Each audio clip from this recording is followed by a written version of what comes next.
Penutupan bandara dan pelabuhan, otoritas penuh pemerintah pusat.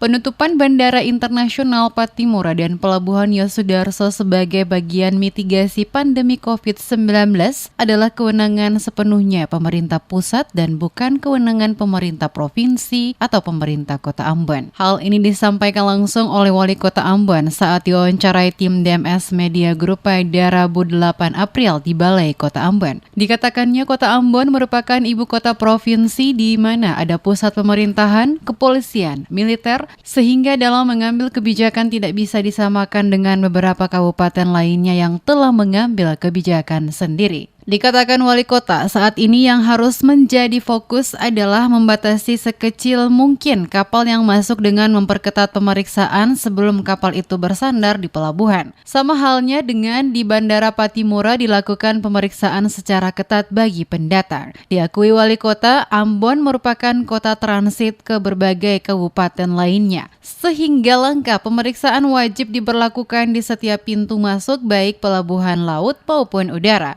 Persoalan ini juga telah disampaikan langsung oleh dirinya selaku wali kota ke gubernur saat diadakan rapat bersama gubernur dengan seluruh bupati wali kota se-Maluku dalam menyikapi pandemi COVID-19 yang dilaksanakan menggunakan telekonferensi. Pelabuhan dan bandara ini itu otoritasnya ada pada pemerintah pusat, ya. Kemudian kota Ambon ini selain dia kota, dia juga merupakan ibu kota provinsi. Jadi dia pusat pemerintahan, pusat militer, pusat kepolisian, pusat semua di sini, ya. Sehingga kita dalam mengambil kebijakan tidak bisa kita sama dengan buruh, sama dengan Masohi, sama dengan Amalia, nggak bisa. Karena ini dia ibu kota provinsi. Yang harus kita buat yaitu membatasi sekecil mungkin, ya. Tadi saya usulkan supaya pada waktu kapal masuk itu mungkin petugas naik kapal dulu untuk periksa dulu sebelum dia berlabuh, ya. Atau dia berlabuh lalu nanti tim yang periksa misalnya untuk itu, ya.